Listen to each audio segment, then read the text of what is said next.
Welcome to Someone Knows. Someone Knows is a bi-weekly true crime podcast focusing on missing person cases and true crime cases.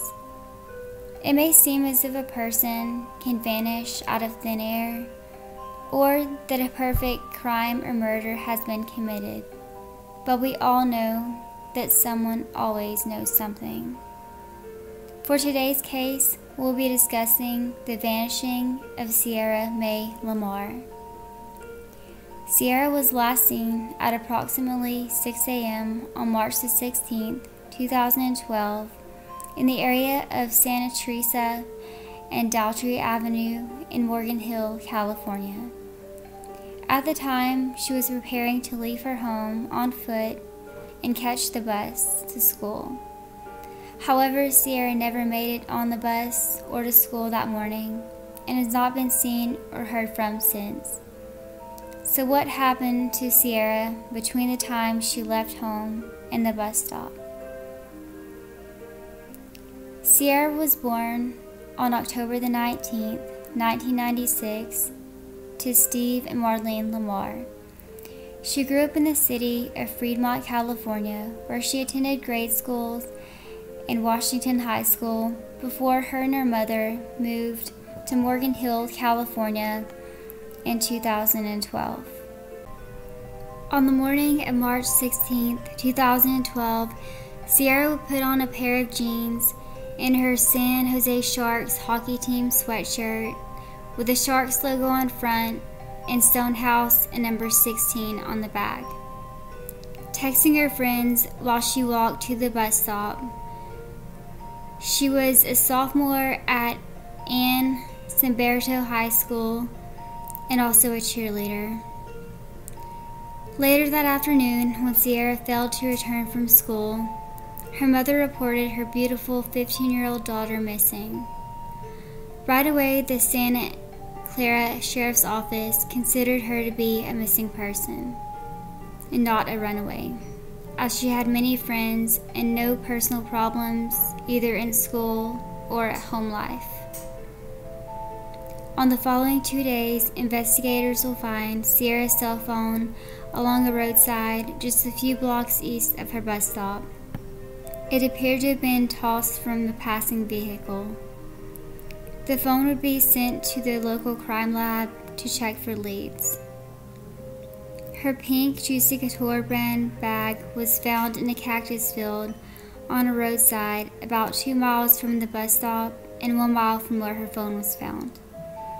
The bag contained Sierra's pants and t-shirt folded inside. It is now that authorities believe that she has been abducted. Investigators do not make their findings public for 4 days. As boat teams begin to search large reservoirs and ponds, the DNA profiling offers up 11 hits. Detectives discover surveillance video of a red Jetta with a black hood seen lurking around the LeMar residence the day Sierra went missing. They then asked for public's assistance in locating the vehicle or any information on it.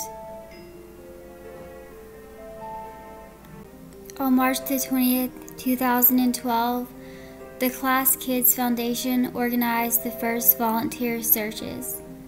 Over 500 Bay Area residents joined the search parties. The volunteers will find an empty box labeled handcuffs and 2 used condoms in the search area, along with Sierra's sweatshirt.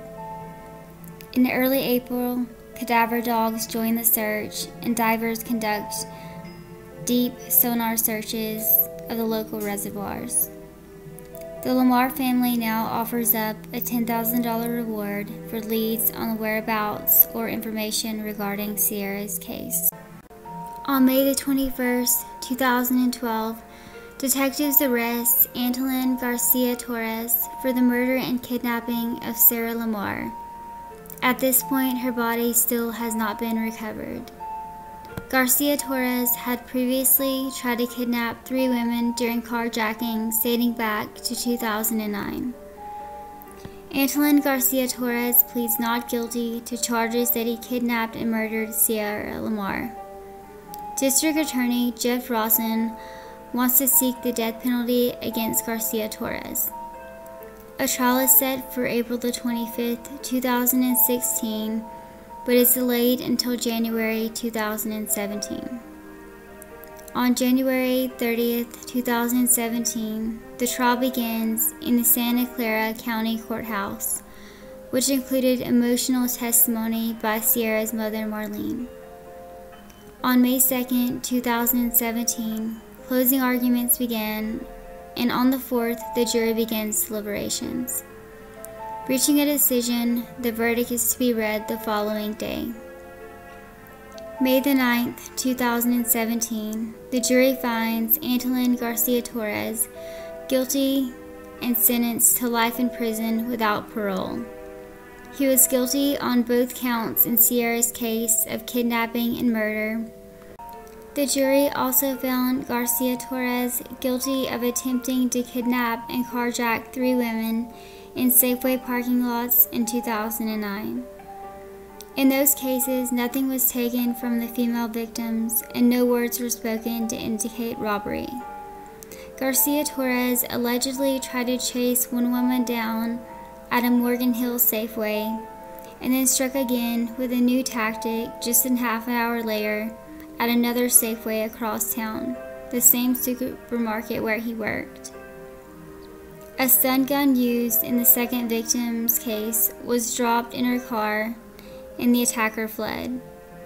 The detectives who re-examined the old case after Garcia-Torres was arrested in Sierra's case matched his fingerprint with the battery in the device.